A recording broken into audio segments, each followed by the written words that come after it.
요한복음 21장 15절로 17절 말씀 이제 제가 봉독합니다.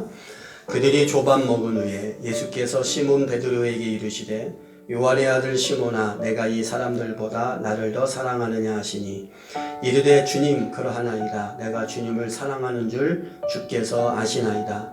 이르시되 내 어린 양을 먹이라 하시고 또 두 번째 이르시되 요한의 아들 시몬아 내가 나를 사랑하느냐 하시니 이르되 주님 그러하나이다. 내가 주님을 사랑하는 줄 주께서 아시나이다.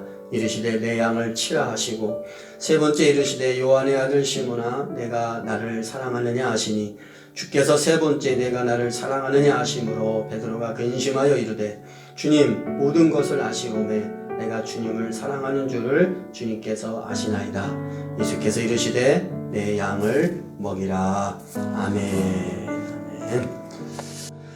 지난주에 우리는 부활하신 예수님께서 엠마오로 가던 두 제자, 주님이 죽으셨다는 소식을 듣고 절망하고 실망해서 자기의 고향으로 돌아가던 그 두 제자에게 찾아오셔서 당신 스스로 나는 부활했다, 부활의 주님이심을 직접 전하시고 그 제자들에게 용기를 주셨던 그 부활의 주님을 만나보았습니다. 자, 이때 고향으로 돌아갔던 두 제자, 성경을 가만히 보면 고향으로 돌아간 사람들이 그 두 제자만 있는 것이 아니었어요. 우리가 보통 수제자라고 부르죠. 가장 대표적인 1등 가는 제자, 예수님의 사랑을 가장 많이 받았던 제자 베드로도 실망을 해서 자기의 고향 갈릴리로 돌아가서 원래 하던 고기 잡는 그 일을 하는 것을 우리가 오늘 본문을 통해서 보게 됩니다. 또 베드로뿐만 아니라 많은 제자들이 그렇게 고향으로 돌아갔어요. 우리가 요한복음 21장 15절부터 읽었는데 1절 2절에 보면 고향으로 돌아갔던 제자들의 이름이 거기 기록되어 있습니다. 그 후에 예수께서 디베랴 호수에서 또 제자들에게 자신을 나타내셨으니 나타내신 일은 이러하니라. 시몬 베드로와 디두모로 하는 도마와 갈릴리 가나 사람 나다나엘과 세베대의 아들들과 또 다른 제자 둘이 함께 있더니. 부활하신 예수님이 디베리아 호수가, 이 디베리아 호수는 갈릴리 호수예요. 갈릴리 호수를 그때 당시 사람들은 로마의 제2대 황제였던 티베리우스 황제의 이름을 따서 디베리아 호수, 디베리아 바다 그렇게 불렀다고 그래요. 그러니까 디베리아 호수, 갈릴리 호수 혹은 갈릴리 바다 같은 장소입니다. 그 갈릴리 바닷가에서 고기를 잡고 있는 제자들에게 나타나셨는데 거기에 누가 있었다고요? 베드로가 있었고 도마가 있었고 나다넬이 있었고 세베대의 아들들이 있었다. 세베대의 아들들이 누굽니까? 야고보와 요한이죠. 야고보가 있었고 요한이 있었고 그 다음에 또 다른 두 제자가 있었다. 이 두 제자의 이름을 밝히지 않고 있는데 한 사람은 우리가 누군지 유추할 수가 있어요. 예수님이 베드로를 제자로 부를 때 베드로만 부른 게 아니라 베드로의 제자인 안드레도 같이 부르셨어요. 그러니까 예수님의 제자 중에는 베드로와 안드레 둘이 형제인데 베드로가 고향으로 돌아갔다면 그의 형제인 안드레도 따라갔을 거 아니에요. 그러니까 이름을 밝히지 않은 두 제자 중에 한 사람은 아마도 안드레일 것이다. 그리고 또 한 명의 제자가 누군지는 모르겠어요. 어쨌든 이렇게 그럼 7명인가 8명인가요? 이런 제자들이 예수님이 죽었다는 그 소식 앞에 실망하고 절망해서 자기들의 고향으로 돌아간 거예요. 안타까운 것은 이 제자들은 예루살렘에 있을 때에 예수님의 부활의 소식을 들었던 사람들입니다. 그리고 부활하신 주님을 만났어요. 주님이 그들에게 찾아가셨잖아요. 그들이 모인 장소에 주님이 호련히 나타나셔서 그들과 대화도 나누셨거든요. 그 중에 도마라고 하는 사람은 우리가 잘 아는 대로 이 도마가 나는 부활하신 주님을 믿을 수가 없습니다. 증거를 보여주세요. 그러니까 예수님께서 이 옆구리 창자국 있는 옆구리에 대해 손을 넣어봐라. 이 도마가 예수님의 그 창자국 옆구리에다가 자기의 손가락을 넣고 정말 그 주님이 부활하셨음을 확인까지 했잖아요. 그런데도 불구하고 이 제자들이 실망하여서 낙향 고향으로 돌아갔어요. 왜 그랬을까요? 왜 부활의 주님의 소식을 듣고도 그 부활의 주님을 만나고도 저들은 실망하여서 고향으로 돌아갔을까요? 이유는 단 한 가지입니다. 저들의 사명을 잃어버렸기 때문에 그래요. 요한복음 21장 3절을 보니까 시몬 베드로가 나는 물고기를 잡으러 가노라 하매 그들이 우리도 함께 가겠다 하고 나가서 배에 올랐으나 그날 밤에 아무것도 잡지 못하였더니. 베드로가 뭐라고 그래요? 나는 물고기 잡으러 가겠노라. 그러니까 다른 제자들도 그래 우리도 물고기 잡으러 가겠노라. 예수님께서 처음 베드로를 제자로 부르실 때에 그때에 하신 말씀 있잖아요. 마태복음 4장 19절에 말씀하시되 나를 따라오라 내가 너를 사람 낚는 어부가 되게 하리라. 예수님이 베드로를 부르실 때는 사람 낚는 어부, 영혼 구원을 위해서, 복음 전파를 위해서, 주님의 일을 위해서, 하나님의 나라가 확장되는 일을 위해서 내가 너를 쓰겠노라. 그게 베드로에게 주신 사명이란 말이죠. 근데 베드로는 그 사명을 잃어버리고 나는 물고기를 잡으러 가겠노라. 다시 자기의 원래의 삶의 자리로 돌아갔다는 거예요. 하나님이 그에게 부여하신 사명을 잃어버려서 이 베드로와 제자들이 실망하고 낙심하여 부활하신 주님을 만났음에도 불구하고 다시 자기들의 고향으로 돌아갔다는 거죠. 오늘 우리가 이 베드로와 제자들의 모습을 통해서 우리가 먼저 생각해 볼 것은 그러면 왜 제자들이 사명을 잃어버렸을까? 왜 저들이 사명을 잃어버리고 고향으로 돌아갔을까 하는 것이에요. 저들이 사명을 잃어버린 이유는 예수님을 잃어버렸기 때문입니다. 그렇게 믿었던 예수님, 어떤 큰 기대감을 가지고 3년이라는 시간 동안 따라갔던 예수님, 그 예수님이 힘없이 십자가에 못 박혀 돌아가시니까 모든 것이 끝난 줄로 생각했어요. 그런 생각들이 베드로와 이 제자들의 삶을 지배합니다. 그래서 실망하여 낙향하고 맙니다. 예수님을 잃어버렸다는 말은 다른 말로 바꿔서 얘기하면 예수님의 약속의 말씀을 잃어버렸다는 거예요. 예수님께서 살아계실 때에 제자들에게 여러 번 말씀하시고 내가 죽는다. 그러나 죽음으로 끝나는 것이 아니라 죽었다가 3일 만에 다시 살아난다. 예수님은 죽음에 대해서도 말씀하셨고 다시 살아나신 부활에 대해서도 여러 차례 제자들에게 말씀해 주셨는데도 불구하고 제자들이 그 말씀을 붙잡지 못한 거예요. 그 약속의 말씀을 잃어버린 거죠.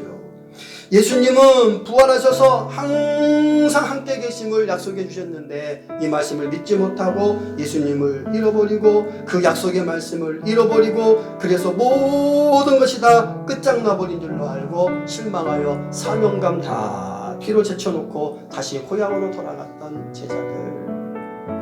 사랑하는 성도 여러분, 오늘 우리도 그럴 때가 있잖아요. 열심히 주일 하다가 열심히 교회를 섬기다가 나름대로 열심히 신앙생활을 한다고 하다가 낙심하고 시험 들고 절망하고 그래서 주님으로부터 교회로부터 우리의 몸도 멀어지고 마음도 멀어질 때 왜 그래요? 예수님을 잃어버려서 그래요. 주님의 약속의 말씀 우리가 붙잡지 못해서 그래요. 그리고 자꾸 사람 바라보기 때문에 그래요. 여러분 사람을 바라보면 주님이 안 보여요. 세상을 바라보면 주님이 보이질 않아요. 주님을 보지 못하니까 주님이 보이지 않으니까 절망할 수밖에 없죠. 그러니까 다 낙심해서 사명을 잃어버리게 되는 겁니다. 여러분 우리가 세상의 소리를 들으면 주님의 음성을 듣지를 못해요. 그래서 세상의 소리를 끊고 주님의 음성에 귀를 기울여야 되고 세상을 바라보던 눈을 닫고 주님을 바라보는 눈이 열려져야 되고 그런데 제자들은 이 일에 실패했다는 거예요. 그래서 저들의 사명을 잃어버리고 고향으로 돌아갔다. 자, 그런데 오늘 말씀을 자세히 보면 그 베드로, 그렇게 절망하고 실패했던 그 베드로와 제자들, 말씀을 잃어버리고 예수님을 잃어버렸던 그 제자들에게 예수님께서 먼저 찾아오신다는 겁니다.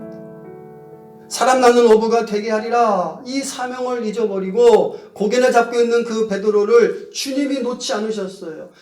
베드로는 예수님을 잊어버렸는데 예수님은 베드로를 잊어버리지 않으셨어요.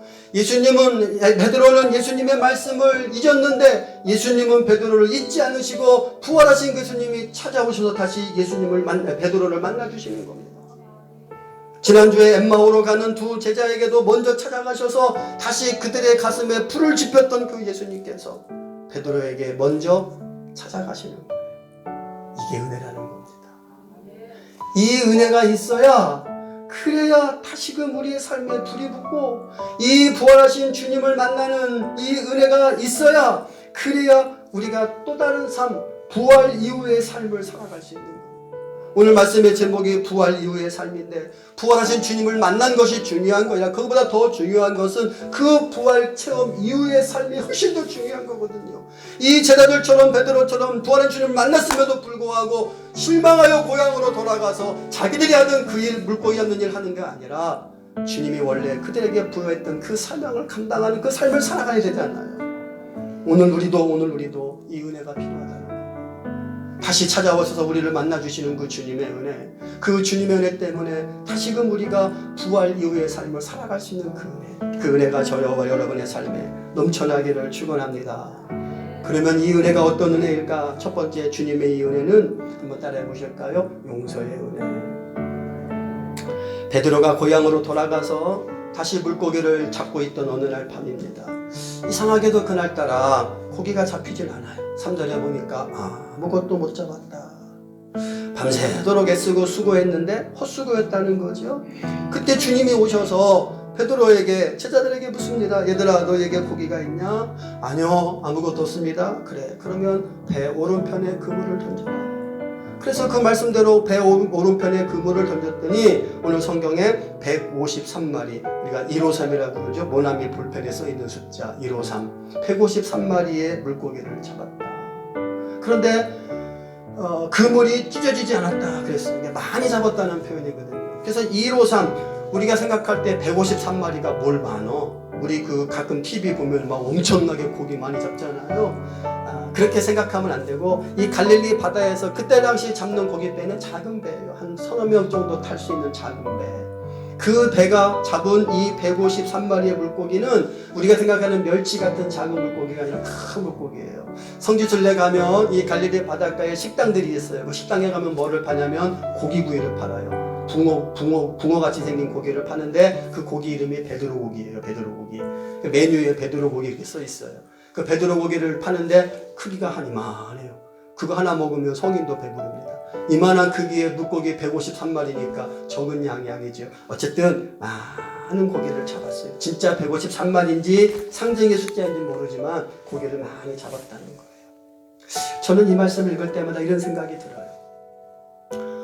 예수님을 3번이나 베드로가 모른다고 부인하잖아요. 마지막 3번째는 저주하고 부인하잖아요. 그리고 도망간 베드로, 그리고 고향으로 가서 그 고향에서 물고기나 잡고 있는 베드로, 그 베드로를 찾아오셔서 주님이 그 베드로를 보실 때 얼마나 한심했을까?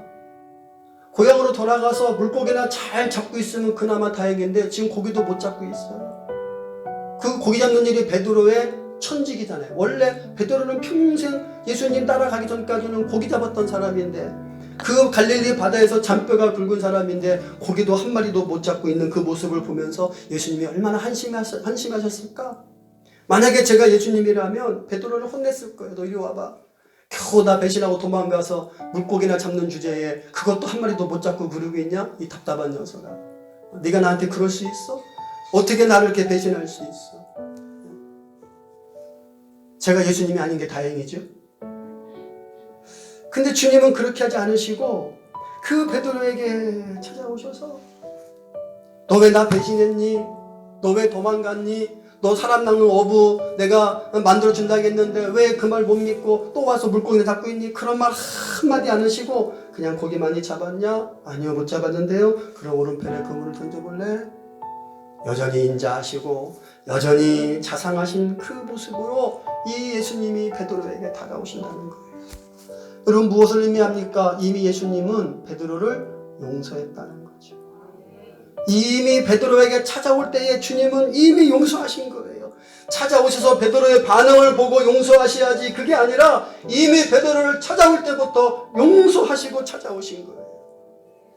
아무런 조건 없이 베드로가 잘못했어요, 용서해 주세요, 다시는 안 그럴게요, 그리고 무릎 꿇고 싹싹 빌고 그래서가 아니라 베드로는 아무것도 한 거 없지만 예수님은 그냥 베드로를 사랑하는 그 사랑의 마음으로 용서의 주님으로 베드로에게 찾아오셨다. 사랑하는 성도 여러분, 예수님께서 그 베드로를 용서하셨듯이 오늘 또 우리를 용서하시는 주님이신 줄 믿습니다. 그래서 오늘 저와 여러분이 이 자리에 앉아 있는 거 아니겠어요? 여러분이 용서의 은혜를 확신하십니까?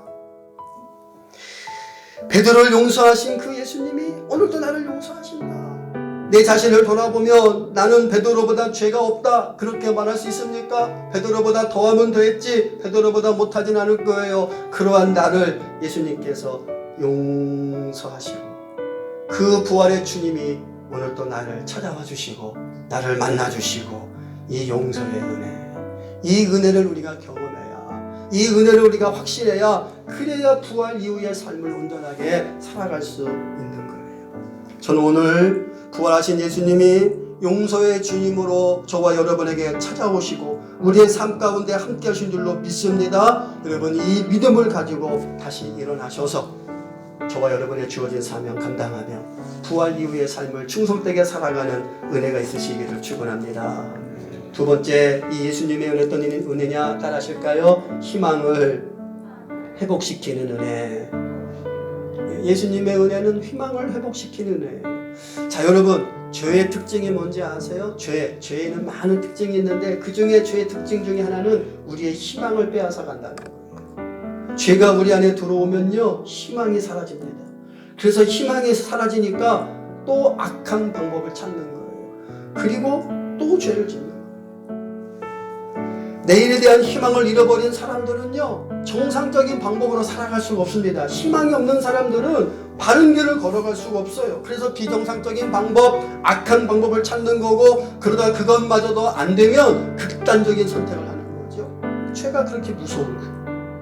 주님을 모른다고 3번이나 부인했던 베드로, 그래서 그 죄책감 때문에 주님이 십자가에 못 박여 죽자 희망을 잃어버리고 무거운 마음으로 고향으로 돌아온 베드로, 예수님께서 그 베드로에게 찾아오신 것은 내가 너를 용서한다 라고 용서에 쌓인 동시에 다시 잃어버린 베드로에게 희망을 부여해 주시는 사건입니다.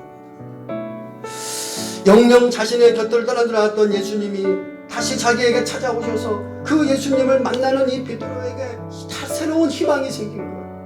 요한복음 21장 7절에 보니까 예수의 사랑하시는 그 제자가 베드로에게 이르되 주님이시라 하니 시몬 베드로가 벗고 있다가 주님이라는 말을 듣고 겉옷을 두른 후에 바다로 뛰어내리다. 오른편에 그물을 던져라. 그물을 던졌더니 많은 물고기를 잡았어요. 그때 옆에 있는 제자 중에 한 사람이 아마 요한일 것이다 만학계 추측하는데, 하여튼 누군가가 예수님이시야, 예수님이시네 그렇게 말하니까 이 베드로가 자기의 겉옷을 두르고 물속에 뛰어내려서 예수님께 달려가는 거예요. 노를 저어서 가는 그 시간도 아까워서 다시 주님을 빨리 만나고 싶어서 물속에 뛰어들어 주님께 달려가는 그 베드로의 얼굴에 얼마나 희망이 가득 찼겠어요.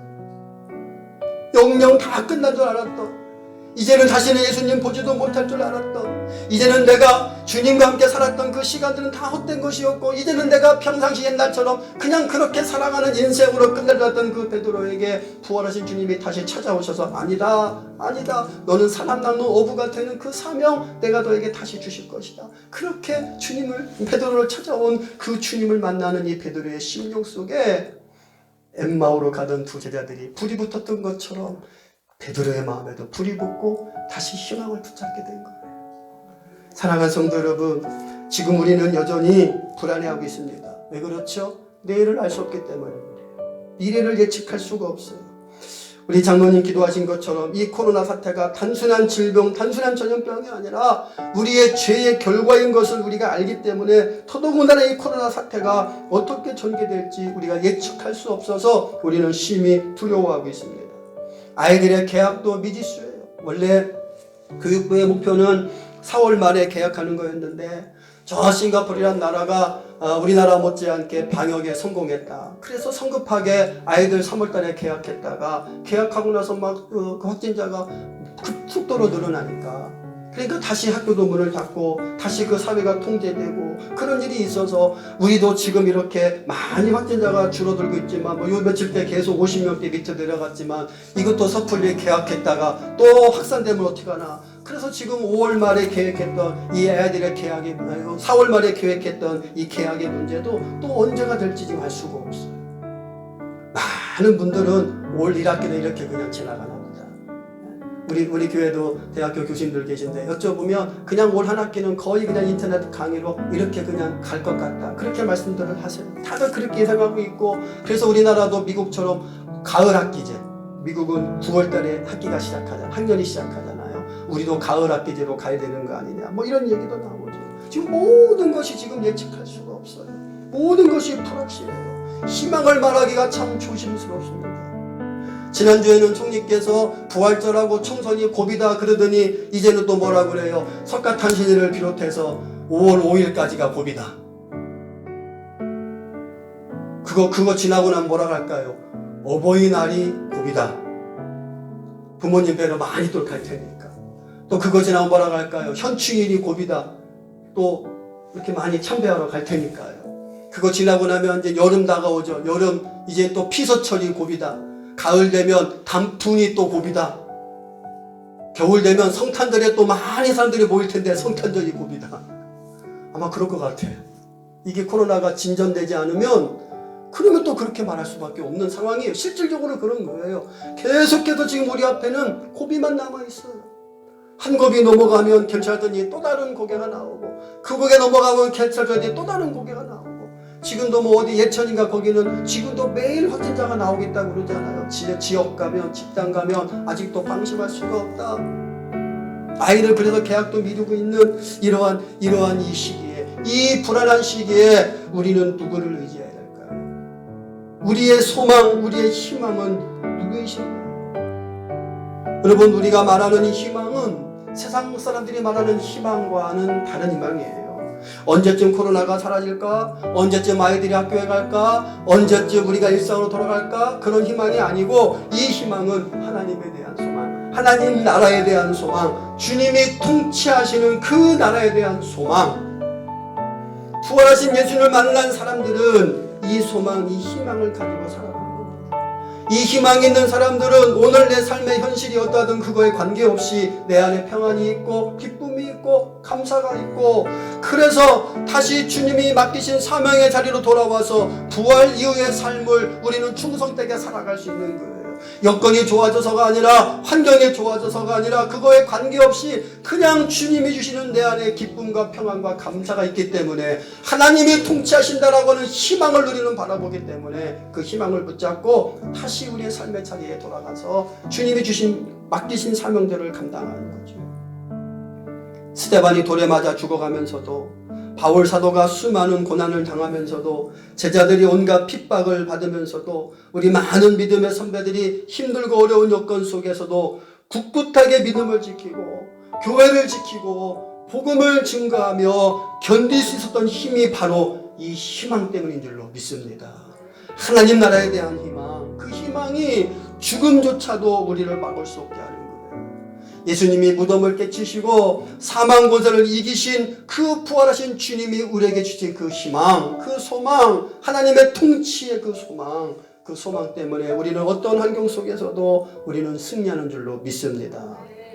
예수님은 베드로에게 이 사명을 확인하시기 전에 먼저 이 희망을 회복시켜 주셨어요. 희망이 있어야 사명을 감당할 수 있거든요. 저는 오늘 저와 여러분의 삶에 찾아오신 부활하신 예수님께서 이 희망을 회복시켜 주신 줄로 믿습니다. 그래서 아직도 우리의 삶에 여러 가지 많은 어려움이 있지만 이 희망 때문에 우리는 다시 사명의 자리에서 주님을 위해서 교회를 위해서 부활 이후의 삶을 충성되게 살아갈 수 있는 그런 능력을 우리에게 주신 줄로 믿습니다. 세 번째, 이 주님의 은혜는 맡겨주시는 은혜, 의탁의 은혜, 맡겨주시는 은혜. 자, 베드로를 용서하시고 그에게 희망을 주신 예수님, 그 예수님이 이제 베드로에게 묻습니다. 오늘 우리가 읽은 본문 15절 같이 한번 읽겠습니다. 시작. 그들이 조반 먹은 후에 예수께서 시몬 베드로에게 이르시되 요한의 아들 시몬아 내가 이 사람들보다 나를 더 사랑하느냐 하시니 이르되 주님 그러하나이다. 내가 주를 사랑하는 줄을 주님께서 아시나이다. 이르시되 내 어린 양을 먹이라 하시고 요한의 아들 시몬아 내가 이 사람들보다 나를 더 사랑하느냐. 이 사람들보다, 여러분 성경에 보면 이 사람들보다 그 앞에 아마 어떤 기호가 있을 거예요. 숫자가 써 있든지 뭐 기역 니은이 써 있든지 그걸 각주라고 그러는데 그 밑으로 내려가 보면 이 사람들보다 또는 이것들보다 아마 그렇게 돼 있을 거예요. 헬라어로 투톤 그러는데 이 투톤이라고 한 단어는 사람을 지칭할 때도 쓰이고 물건을 지칭할 때도 쓰여요. 인칭 대명사로도 쓰이고 지시 대명사로도 쓰이고 그래서 이 두 가지가 병행해 쓰이기 때문에 우리 한국말 성경에는 이 사람들보다 그렇게 번역을 해놨지만 이것은 이 사람들만을 말하는 것이 아니라 이것들도 포함하고 있다는 거죠. 자, 이 사람들은 누굽니까? 베드로 주변에 있는 사람들, 베드로의 친구들, 베드로의 가족들, 그 사람들보다 나를 더 사랑하느냐. 이것들은 뭐예요? 베드로의 생계에 유익을 주는 배나 그물, 153마리의 물고기를 잡게 한 유익을 준 그 배나 그물이죠. 그것들보다 나를 더 사랑하느냐. 그러니까 이 세상에 있는 모든 것들보다 내가 너 나를 더 사랑하느냐? 주님이 그렇게 물어보시는 거예요. 주변에 있는 사람들이나 생계를 책임지는 그런 물건들은 베드로에게 소중한 사람들이고 소중한 물건들이겠죠. 그것들보다 나를 더 사랑하느냐? 우선순위의 문제를 물어보시는 거예요. 어떤 총각이 자기 여자친구에게 사랑을 고백했다가 귀샤대기를 맞았대요. 아니, 사랑을 고백했는데 왜 귀샤대기를 맞아요? 이 남자가 이렇게 고백한 거예요. 나는 너도 사랑해. 감이 안 잡히세요? 연애하신 지가 하도 오래되셔가지고 나는 너도 사랑해. 뭐라고 고백해야 됩니까? 나는 너만 사랑해. 그래야죠. 근데 너도 사랑해 그러니까 아니 이 남자가 나 말고 또 다른 여자가 있다는 거야? 그리고 귀신에게 여러분, 오늘 주님이 우리에게 물으시는 거예요. 베드로에게 물으시는 주님이 오늘 저와 여러분에게도 물으시는 거예요. 너는 이것들보다, 이 사람들보다 나를 더 사랑하느냐? 우선순위의 문제라는 거죠. 주님을 더욱더 사랑하느냐? 주님을 더욱더 사랑하느냐? 이 모든 것들이 없다 할지라도, 그 말은 이 모든 것도 없다 할지라도 그래도 너는 나를 사랑하느냐? 그런 의미예요. 예수님께서 베드로에게 그렇게 물어보니까 베드로가 대답을 합니다. 예수님, 내가 예수님 사랑하는 거 주님이 더 잘 아시잖아요. 예수님이 또다시 묻습니다. 요한의 아들 시몬아, 내가 나를 사랑하느냐? 베드로가 다시 대답해요. 예, 예수님, 내가 예수님을 사랑하는지 예수님이 아시잖아요. 세 번째 예수님이 또 물으십니다. 요한의 아들 시몬아, 내가 나를 사랑하느냐? 예수님이 자꾸 물어보시니까 베드로가 이제는 마음에 근심함이 있다고 그래요. 그럼 이렇게 말하는 거예요. 예수님, 모든 것을 다 아시잖아요. 예수님은 모든 것을 다 아시는 분이잖아요. 내가 정말 주님을 얼마나 사랑하는지 아시잖아요. 내가 주님을 사랑합니다. 이렇게 고백을 합니다. 이 베드로와 예수님의 이 질문과 대답 속에 예수님께서 베드로에게 나를 사랑하느냐 물어보시고 베드로가 예 사랑합니다 대답할 때마다 그 다음에 예수님 하신 말씀이 뭐예요? 내 양을 먹이라, 내 양을 치라. 베드로의 사명을 확인시켜 주시는 겁니다. 당신의 양을 맡기시는 거예요. 의탁하시는 거예요. 주님을 모른다고 3번이나 부인하고 떠나갔던 그 베드로에게 예수님은 당신의 양을 맡기는 겁니다. 베드로의 양이 아니에요. 네 양을 먹이라, 그게 아니라 내 양을 먹이라. 예수님께서 베드로에게 위탁하시는 거예요. 목자 되신 예수님께서 그 목자의 사명을 베드로에게 위임하시는 겁니다. 맡겨주시는 겁니다.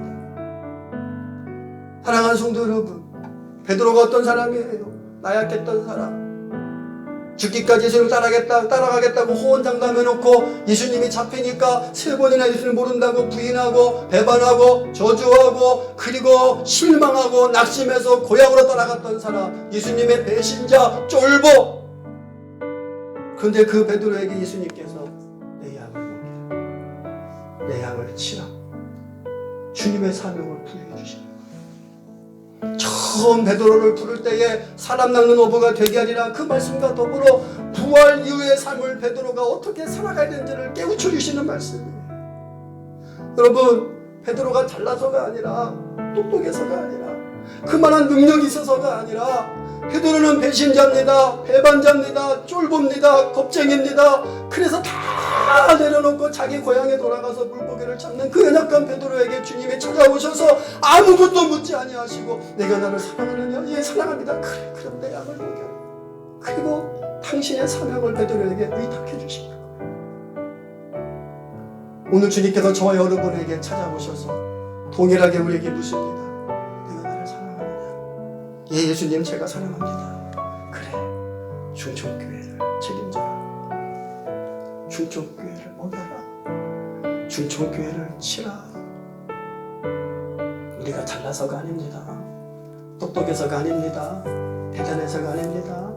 우리를 사랑하시기 때문에 우리를 믿어주시는 거예요. 여러분, 누구에게 맡깁니까?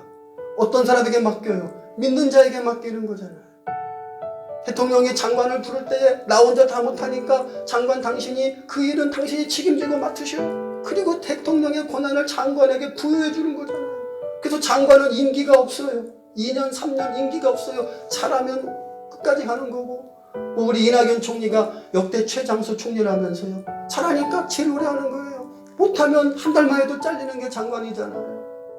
대통령 마음에 들면 대통령이 계속 맡기는 거예요. 믿는 자에게 맡기는 거예요. 오늘 주님께서 베드로에게 찾아보셔서 그 연약하고 배신자, 쫄보, 겁쟁이 베드로에게 주님이 믿음으로 맡기시는 겁니다.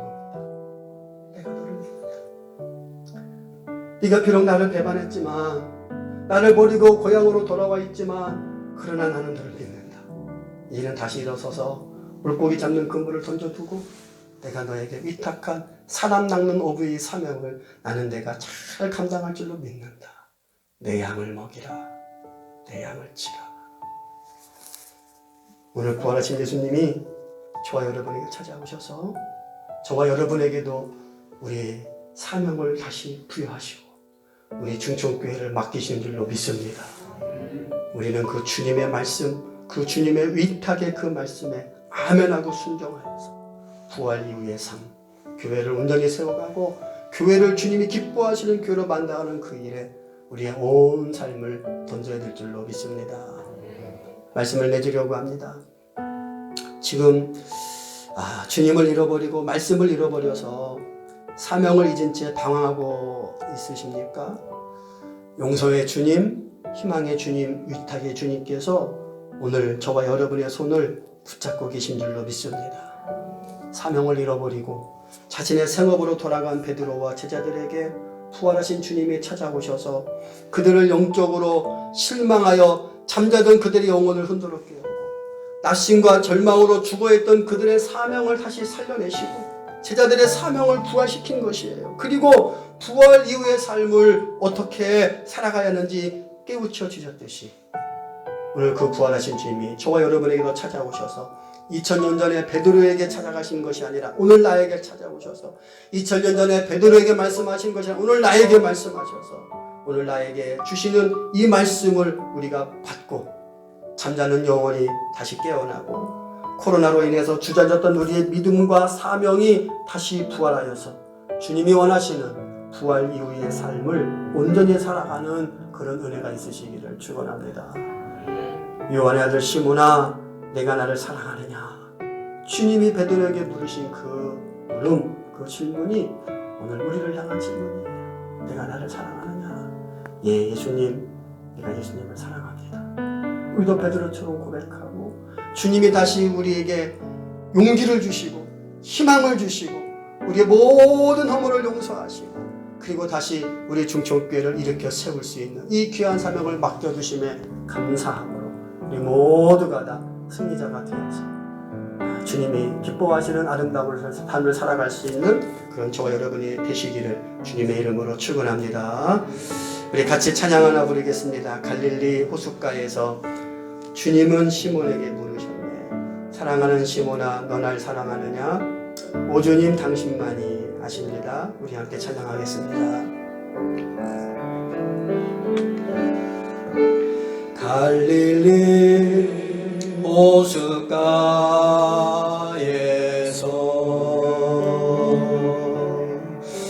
주님은 시몬에게 물으셨네.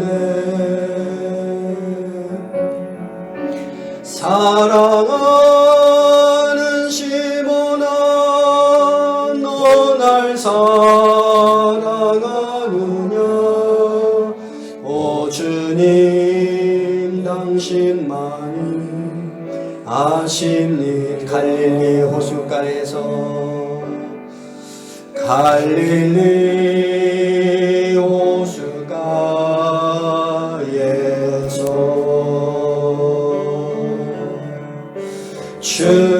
주님은 시몬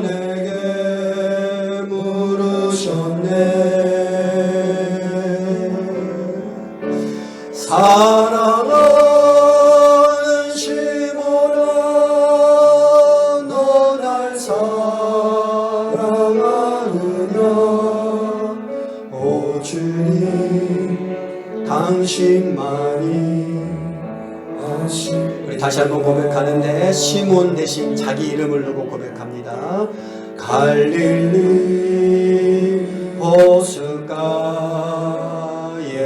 호숫가에서 본인의 이름을 넣어서 주님은 이석에게 물으셨네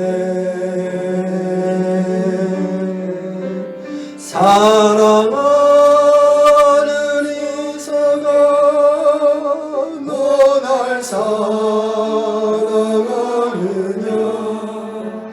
오 주님 당신만이 우리 두 손을 가슴에 모으고 한 번 더 고백합니다. 갈릴리 호숫가에서 갈릴리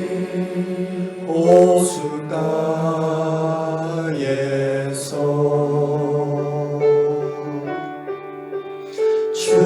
주님은 이석에게 물으셨네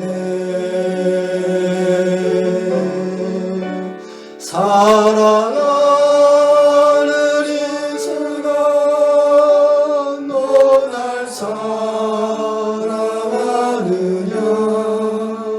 오 주님 당신만이 아십니다. 사랑하는 이석아 사랑하는 이석아 너 날 사랑하느냐 오 주님 당신만이 아십니다.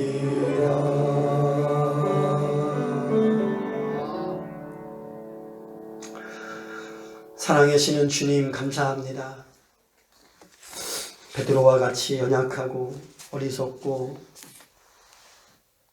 겁도 많고 쫄보 같은 나에게 찾아오셔서 변함없는 그 인자한 모습으로 우리의 사랑을 확인시켜 주시고 우리를 향한 당신의 사랑을 확인시켜 주시고 다시 우리를 용서하시고 우리의 잃어버린 희망을 되찾게 하시고 우리가 잃어버렸던 사명을 다시 기억할 수 있도록 우리에게 찾아오셔서 우리와 함께 하시는 주님 감사합니다. 내 양을 먹이라 주님이 베드로에게 당신의 귀한 목자적 사명을 위탁하신 것처럼 주님은 오늘 또 우리에게 부활하신 주님 오늘 또 우리에게 오셔서 중촌교회를 먹이라 우리에게 주님의 사명을 다시 위탁해 주시는 그 주님의 은혜 앞에 우리가 감사함으로 주님이 맡겨주신 사명 우리 중촌교회를 바르게 세워가고 우리 중촌교회를 참된 교회 되게 하고 우리 중촌교회가 주님이 기뻐하시는 교회요 사람들을 살려내는 교회요 이 시대의 희망이 되는 교회로 세워갈 수 있는 이 사명 우리에게 맡겨진 이 사명 우리가 충성되게 감당함으로 우리도 부활하신 주님을 만나서 부활 이후의 삶을 온전하게 우리의 삶을 던져 충성되게 살아갈 수 있는 주의 거룩한 백성들이 되게 하여 주시옵소서. 예수님의 이름으로 기도하옵나이다. 아멘.